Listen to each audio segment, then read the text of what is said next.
J'ai fondé le club de jeux de rôle en 2016 et puis Jerry, notre directeur à l'époque, il avait certaines craintes. Il n'était pas sûr si le club de jeux de rôle était une activité qui allait fonctionner. Tu sais, on n'est pas habitué que des activités marchent d'emblée. Mais moi, je trouvais que c'était une bonne idée, mais effectivement, je n'étais pas sûr que c'était pour pogner. Mais en quoi ça consiste exactement un jeu de rôle? Un jeu de rôle, c'est une place où est-ce que les joueurs performent. Au lieu de suivre un guide strict comme une table de jeu, ils peuvent improviser on the spot. Là, on commence par préparer les quêtes. Une fois que c'est sur la table, je le partage avec mes joueurs. Donc, c'est une aventure fantastique qui utilise l'imagination des joueurs. Mais comment est-ce que ça peut venir en aide aux gens qui souffrent de problèmes de santé mentale? Ben, moi, ça me change les idées. J'ai un certain plaisir à suivre le maître de jeu dans ses aventures, les combats.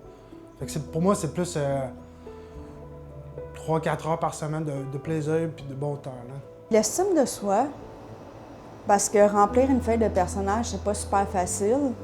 Puis comme je suis une personne gênée et timide, j'ai adoré ça.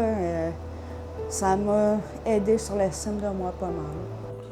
Ça représente une échappatoire un peu du monde réel une fois de temps en temps à cause de mon anxiété généralisée. Ça me permet de faire des choses que normalement je pourrais pas. Tu sais, des fois, avec la maladie mentale, il y a des personnes qui n'osent pas parler parce qu'ils ont l'impression que les gens vont les juger, qu'ils vont dire « Ah, ils vont trouver que je suis niaiseux, ils vont trouver que je suis fou. » Je l'ai entendu des personnes m'exprimer ça. Mais j'ai vu que des personnes qui m'ont exprimé ça, qui avaient de la difficulté à parler, une fois qu'ils étaient dans leur rôle, ils pouvaient s'exprimer beaucoup plus librement. Puis pratiquement s'exprimer parfaitement librement dans le cadre de leur rôle. Tu sais, quand tu te mets à discuter sur comment est-ce qu'on va faire une stratégie pour abattre tel ennemi, ou tu sais, il y a vraiment une possibilité pour les personnes, comme ils sont dans leur rôle, d'initier cette communication avec les autres.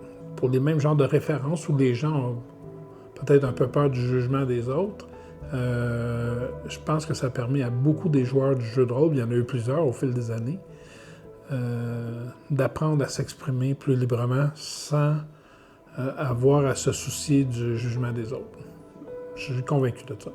Ben, juste le fait de déconnecter et de penser à quelque chose d'autre durant ces heures de jeu-là, ça change les idées, ça met ton focus ailleurs, puis tu oublies tes problèmes, puis tu passes du bon temps, disons. Comme avant, j'avais de la misère à prendre l'autobus ou le taxi, à cette heure, je suis capable.